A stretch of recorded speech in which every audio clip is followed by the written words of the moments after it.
La vieillesse s'accroît, diminue notre corps. Mois et semaines sont comptés, comptés aussi les jours, et nous demeurons avec elle en somme, face à face, seuls. Que veut-elle de moi la vieillesse? Et que dire? À égrener comme du blé mes souvenirs, il restera si peu de graines bonnes à cuire, tant de rebuts, de petits cailloux noirs. Pas de question. La vie va lever l'ancre. Non, sur mes péchés pas un mot, à quoi bon? Je n'ai été ni démon ni ange. Si jusqu'au fond je scrute mon cœur, j'ai vécu goulûment, rompant et rompant sans retour. J'ai vécu sottement. Mais tu vois, tout rentre dans l'ordre. Je n'ai plus que toi.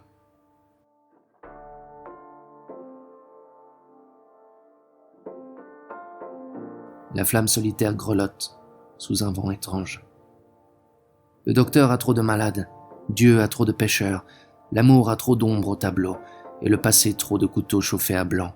Et les hommes de fer ont trop de sang cerise sous leurs semelles, et les ânes ont trop de mots, et la patrie a trop de pères, les libertés en cru ont apporté, l'on s'en étonne, trop de saleté.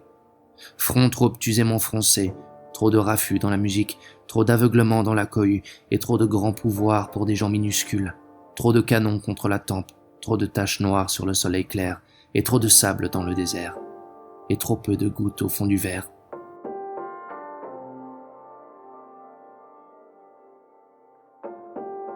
Le cercle se resserre, il se resserre de plus en plus, de moins en moins d'amis autour de moi.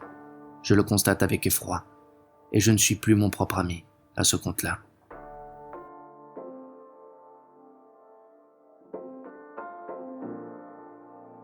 Le jour soudain assombrit, comme si dans le funeste avait pénétré le poète.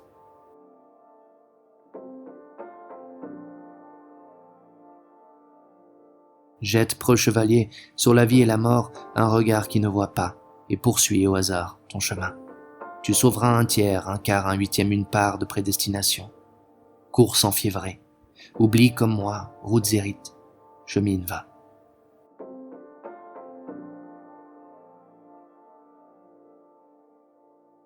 Et l'être suprême d'où vient-il? Ou alors il s'est trouvé lui-même, disant « Tiens, me voilà ». En voiture, la nuit, je me souviens d'un poème sur la sciure lactée et la touffeur du foin.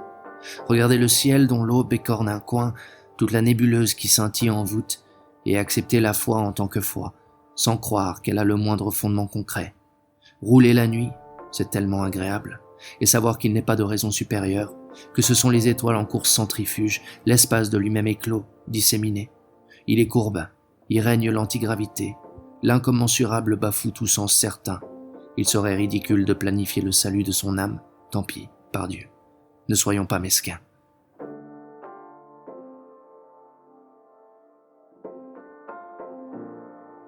Je répète un refrain bien appris. Je reproduis des gestes connus par cœur. Pour la énième fois, je redresse la barre. Cette ferraille qui teinte de travers, rouillée, avec un clou rouillé, tant bien que mal à la poutre fixée, pour éviter le moindre rêve d'horizon, d'arrache-clou. Dans ce même vestiaire, j'enfile mon vieux par-dessus, sur une peau vétuste et rapiécée. Une fois de plus, je dis cela, ceci, et j'accomplis ceci, cela. Toujours la même chose. C'est moi toute crachée. La rumeur me fait bien plus intéressante que ce qui est, que celle que je suis, j'étais, et je demeure. On ne se refait pas.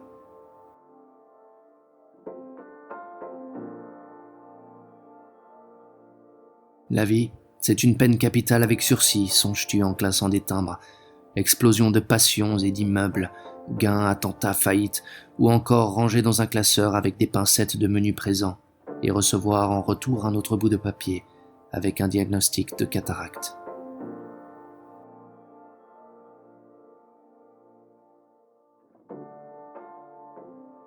Petite ville, où nul ne vous dira la vérité, et pourquoi faire? De toute façon, c'était avant. Les ormes bruissent dehors, ils approuvent ce paysage que connaît seulement le train.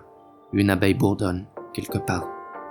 Le sémaphore est un chevalier qui, carrière faite avec les carrefours, s'est métamorphosé.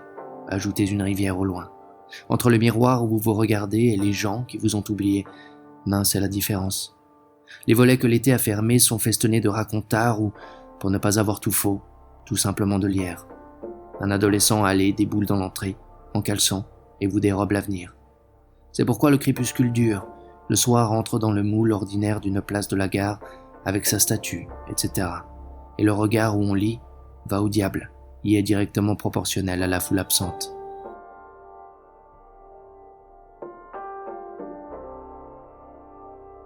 La terre s'éteint au-dessus de la terre. Nous sortons du jeu dans un autre jeu, au paroxysme de l'absence de Dieu. Dieu n'existe presque pas, mais il existe au paroxysme de l'absence du soleil.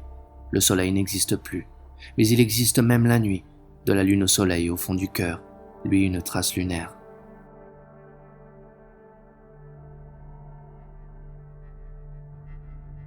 Plage des morts impromptus, quand l'océan d'un coup de langue a tout avalé.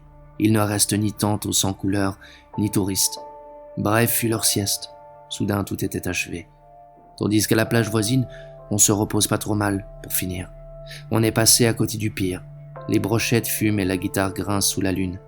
Nous sommes là pour nous reposer. Le malheur, la faute, on s'en tape.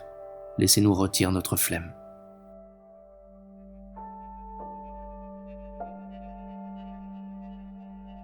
Et le temps court aller-retour, mais retardé n'arrive pas à temps, comme ces trains de nuit somnolents. Une étoile de cristal tombe avec un bruit de contreplaqué dans les rouillés. Et sur l'écran, comme dans le temps, un défunt sourit calmement.